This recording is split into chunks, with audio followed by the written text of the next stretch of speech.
Bismillahirrahmanirrahim. Alhamdulillahirabbil alamin. Allahumma salli ala Muhammad wa ala ali Muhammad, amma ba'd.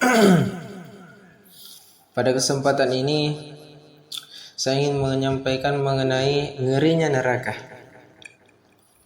Sesungguhnya rasa takut kita kepada siksa neraka adalah hidayah agung dari Allah yang diberikan kepada kita yang patut disyukuri. Demi kewaspadaan dan kehati-hatian kita di dalam menempuh jalan hidup yang lurus dan benar.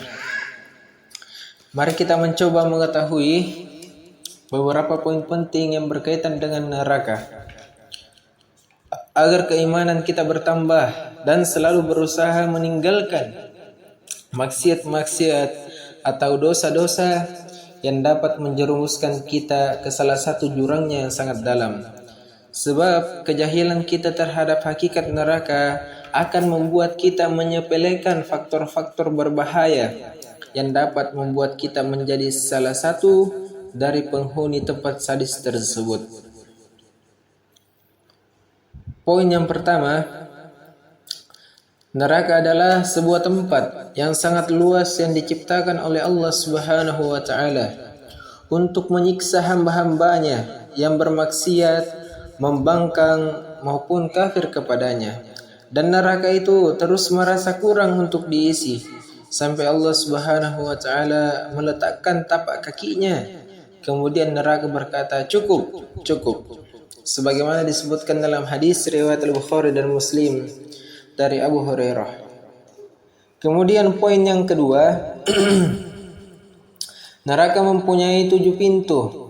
Setiap pintu itu akan dimasuki oleh golongan-golongan pembangkang dan pelaku maksiat tertentu.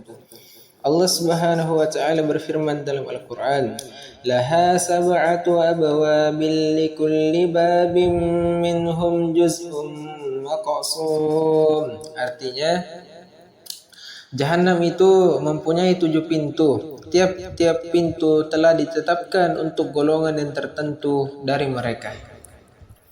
Kemudian poin yang ketiga, panasnya neraka. Panasnya tak terhingga karena dihidupkan selama 1000 tahun sehingga warnanya menjadi putih. Kemudian dihidupkan selama 1000 tahun lagi sehingga warnanya berubah menjadi merah. Dan dihidupkan kembali selama 1000 tahun lagi sehingga menjadi hitam. Mari kita bayangkan alangkah panasnya neraka sehingga warnanya pun bisa menjadi hitam kelam. Tak ada satupun makhluk yang ada di atas bumi ini yang sanggup menahan panas yang begitu dahsyat ini. Rasulullah sallallahu alaihi wasallam bersabda, "Narukum juz'un min sab'ina juz'an min nar jahannam." Neraka kalian adalah satu bagian dari 70 bagian dari neraka Jahannam. Hadis riwayat Al-Bukhari dan Muslim. Panas api saat ini membuat baja yang begitu keras dan kokoh bisa menjadi meleleh. Lalu bagaimana dengan tubuh-tubuh kita yang begitu lembek? Ditambah dengan kadar panas yang melebihi dari panas dunia seukuran 7 kali lipat. Kemudian poin yang keempat adalah kobaran api neraka yang menyala-nyala. Api neraka berkobar sangat dahsyat dan menyambar semua penghuninya tanpa belas kasihan. Allah Subhanahu wa taala berfirman dalam Al-Qur'an, "Innaha tarmi bi syararin kal qasr ka'annahu jimalatun suf."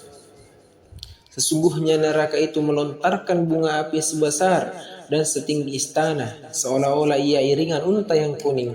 Surah Al-Mursalat ayat 32-33. Di samping itu, api neraka juga bisa marah dan menggeram-geram ketika melihat rombongan calon penghuni yang diiringi. Saya ulang, di samping itu api neraka juga bisa marah dan menggeram-geram ketika melihat rombongan calon penghuninya yang digiring untuk memasuki tempat tinggal mereka. Allah Subhanahu wa taala berfirman dalam Al-Qur'an surah Al-Furqan ayat 12. إذا رأتهم من مكان بعيد سمعوا لها تغيظا وزفيرا. Apabila neraka itu melihat mereka dari tempat yang jauh, mereka mendengar kegeramannya dan suara nyalanya. Kemudian poin yang kelima, bahan bakar neraka terdiri dari manusia dan bebatuan. Allah Subhanahu wa taala berfirman dalam Al-Qur'an, surah Al-Baqarah ayat 24. Fattaqun naral lati waquduhan nas wal hijaratu 'iddat lil kafirin. Peliharalah dirimu dari neraka yang bahan bakarnya manusia dan batu yang disediakan bagi orang-orang yang kafir. Kemudian poin yang keenam, sebagaimana neraka merupakan jurang dan lembah, maka dia mempunyai kedalaman. Jarak kedalamannya sejauh kita melempar batu dari pinggir neraka ke dalam jurang neraka selama 70 tahun.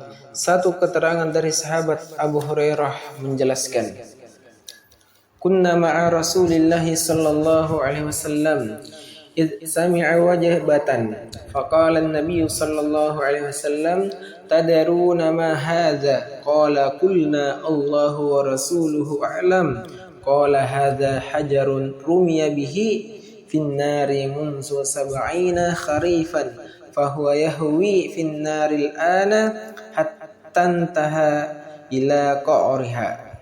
Ketika kami sedang bersama Rasulullah sallallahu alaihi wasallam, tiba-tiba beliau mendengar suara dentuman. Beliau sallallahu alaihi wasallam bertanya, "Apakah kalian tahu suara apa ini?" Kami menjawab, "Hanya Allah dan Rasulnya yang paling tahu." Beliau menjelaskan, ini adalah batu yang dilemparkan ke dalam neraka sejak 70 tahun yang lalu, kemudian ia melayang di dalam neraka. Sekarang ini ia sampai pada dasarnya. Hadis riwayat Muslim. Kemudian poin yang ketujuh, penjaga neraka. Allah Subhanahu wa taala berfirman dalam Al-Qur'an surah At-Tahrim ayat 6. Ya ayyuhalladzina amanu qu anfusakum wa ahlikum naran waquduha an-nas wal hijaratu 'alayha malaikatun ghilazun shidadun la ya'suna Allah ma amarahum wa yaf'aluna ma yu'marun. Hai orang-orang yang beriman, peliharalah dirimu dan keluargamu dari api neraka yang bahan bakarnya adalah manusia dan batu. Penjaganya malaikat-malaikat yang kasar, yang keras, yang tidak mendurhakai Allah terhadap apa yang diperintahkannya kepada mereka dan selalu mengerjakan apa yang diperintahkan. Kemudian poin yang ke-8, badan penghuni neraka. Untuk merasakan siksaan abadi yang dahsyat di neraka itu, maka tubuh para penghuni neraka dibesarkan. Dan setiap kali kulit-kulit mereka telah menjadi hangus dan gosong, maka dia akan diganti dengan kulit yang lainnya, agar siksaan itu benar-benar terasa oleh mereka. Rasulullah sallallahu alaihi wasallam bersabda, "Dirsul kafiri au nabul kafiri mislu Uhudin. Wa gilazu jildihi masiratu salas." Gigi geraham orang kafir atau gigi taring orang kafir di hari kiamat di neraka adalah sebesar gunung Uhud dan tebal kulitnya sejauh perjalanan 3 hari. Hadis riwayat Muslim. Kemudian Allah Subhanahu wa taala berfirman dalam Al-Qur'an surah An-Nisa ayat 56. Innal ladzina kafaru bi ayatina sawfa nuslihim naran kullama nadijat juluduhum baddalnahum juludan ghayraha liyadhuqul adzab innallaha kana azizan hakima. Sesungguhnya orang-orang yang kafir kepada ayat-ayat kami, kelak akan kami masukkan mereka ke dalam neraka. Setiap kali kulit mereka hangus, kami ganti kulit mereka dengan kulit yang lain, supaya mereka merasakan azab. Sesungguhnya Allah Maha Perkasa lagi Maha Bijaksana. Kemudian poin yang ke-9, makanan penduduk neraka adalah berupa zakum, yaitu buah dari sebatang pohon yang keluar dari dasar neraka jahim. Jika penduduk neraka memakan buah itu, maka perut-perut mereka akan mendidih dikarenakan panasnya buah zakum itu. Dengan demikian, tidak akan penduduk neraka yang mendapatkan rasa kenyang. Bahkan mereka akan lebih merasa lapar dan haus. Allah Subhanahu wa taala berfirman dalam Al-Qur'an, surah Dukhan ayat 43 sampai 46. Inna syajarataz zakkum ta'amul asim kalmuhli yagli fil butun kagalyil hamim. Sesungguhnya pohon zakum itu makanan orang yang banyak berdosa. Ia sebagai kotoran minyak yang mendidih di dalam perut, seperti mendidihnya air yang sangat panas. Kemudian Allah Subhanahu wa taala berfirman dalam Al-Qur'an, surah As-Saffat ayat 63 sampai 67. Innaha syajaratun takhruju fi aslil jahim طلعها كأنه رؤوس الشياطين فإنهم لآكلون منها فمالئون منها البطون ثم إن لهم عليها لشوبا من حميم. Sesungguhnya ia adalah sebatang pohon yang keluar dari dasar neraka jahim. Mayangnya seperti kepala setan-setan, maka sesungguhnya mereka benar-benar memakan sebagian dari buah pohon itu. Maka mereka memenuhi perutnya dengan buah zakum itu. Kemudian sesudah makan buah pohon zakum itu, pasti mereka mendapat minuman yang bercampur dengan air yang sangat panas. Kemudian poin yang ke-10. Minuman penduduk neraka adalah minuman yang tidak membuat rasa dahaga terobati. Minuman penduduk neraka adalah minuman yang tidak membuat rasa dahaga terobati, tidak mendapat kesejukan dan kesegaran. Minuman mereka adalah nanah yang sangat panas, yang akan membuat perut orang yang meminumnya menjadi terburai. Allah Subhanahu wa taala berfirman dalam Al-Qur'an, surah An-Naba ayat 24 sampai 26. لا يذوقون فيها بردا ولا شرابا إلا حميما وغساقا جزاء وفاقا. Mereka tidak merasakan kesejukan di dalamnya dan tidak pula mendapat minuman kecuali air yang mendidih dan nanah sebagai pembalasan yang setimpal. Allah Subhanahu wa taala juga berfirman dalam Al-Qur'an surah As-Saffat ayat 67 yang artinya, kemudian sesudah makan buah pohon zakum itu, pasti mereka mendapat minuman yang bercampur dengan air yang sangat panas. Kemudian Allah Subhanahu wa taala berfirman dalam Al-Qur'an surah Ibrahim ayat 16 sampai 17. Min waraihi jahannam wa yusqa min ma'in sadid yatajarrahu wa la yakadu yusighuhu wa ya'tihi al-mautu min kulli makanin wa ma huwa bimayyitin wa min waraihi 'adzabun ghalidh. Di hadapannya ada jahanam dan dia akan diberi minuman dengan air nanah. Diminumnya air nanah itu dan hampir dia tidak bisa menelannya, dan datanglah bahaya maut kepadanya dari segenap penjuru, tetapi dia tidak juga mati, dan di hadapannya masih ada azab yang berat. Surah Ibrahim ayat 16 sampai 17. Minuman itu betapa menyakitkan, menambah derita dan menghancurkan tubuh mereka.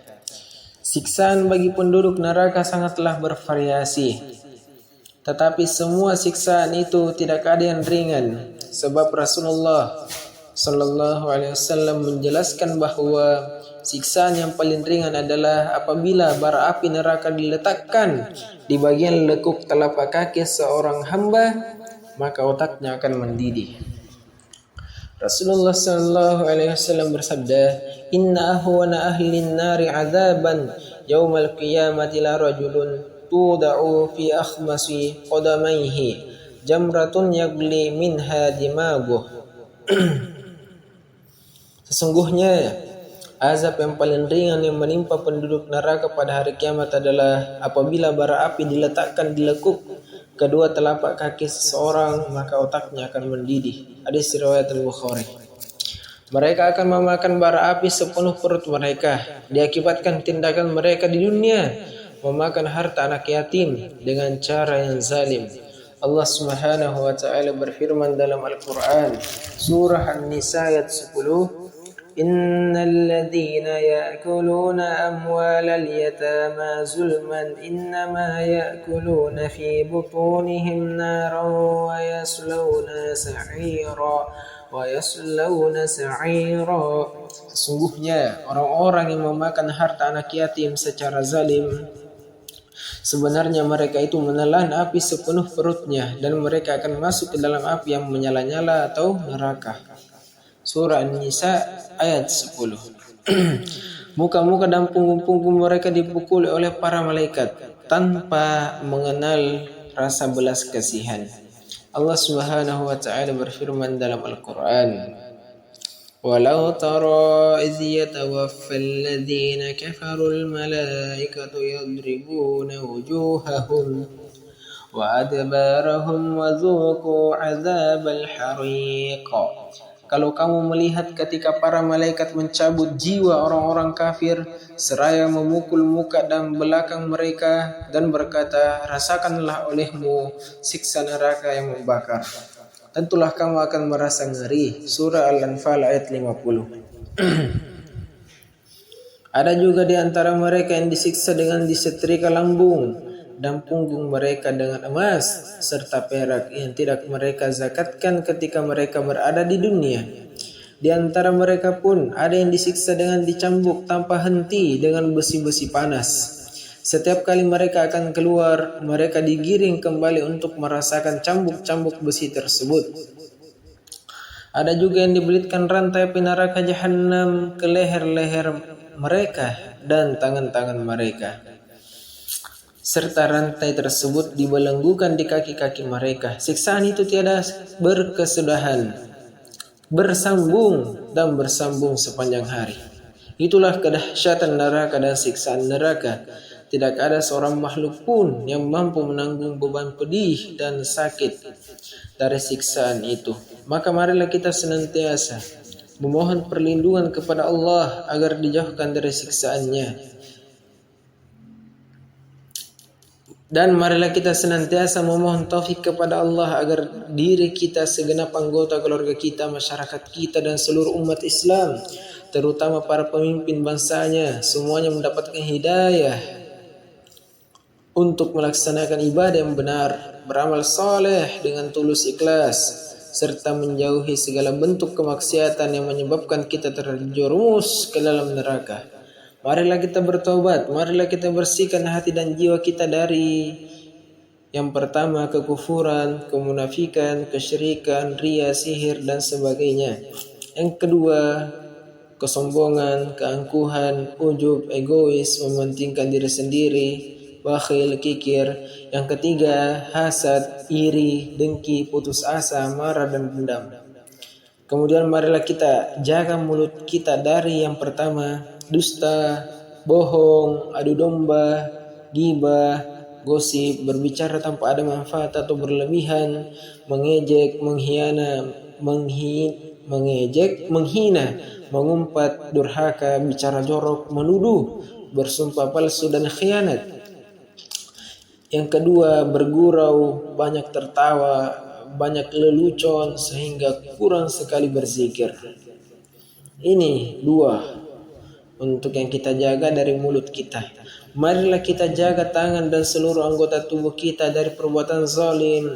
Kita jauhkan dari perbuatan yang merusak diri sendiri dan orang lain, seperti memakan riba, mencuri, korupsi, membunuh, berjudi, mabuk-mabukan, berbuat zalim, tidak bersifat adil, suap menyuap, berzina, bermusuhan, boros, berfoya-foya, tidak mempedulikan fakir miskin dan anak yatim. Marilah kita menjauhkan diri dari cara-cara mencari nafkah yang batil atau yang haram. Kita jauhi riba dan segala bentuk jual beli yang batil, menipu, curang dan sebagainya, sehingga kita hanya mencari dan mendapatkan nafkah rezeki yang halal dan thayyibah, mubarakah, yang nantinya dapat digunakan sebagai bekal beramal saleh sebanyak-banyaknya di dunia dan di akhirat. Kita dijauhkan dari api neraka, amin. Semoga kita dijauhkan dari api neraka, amin, Allahumma amin. Demikian yang bisa saya sampaikan, lebih dan kurangnya mohon dimaafkan.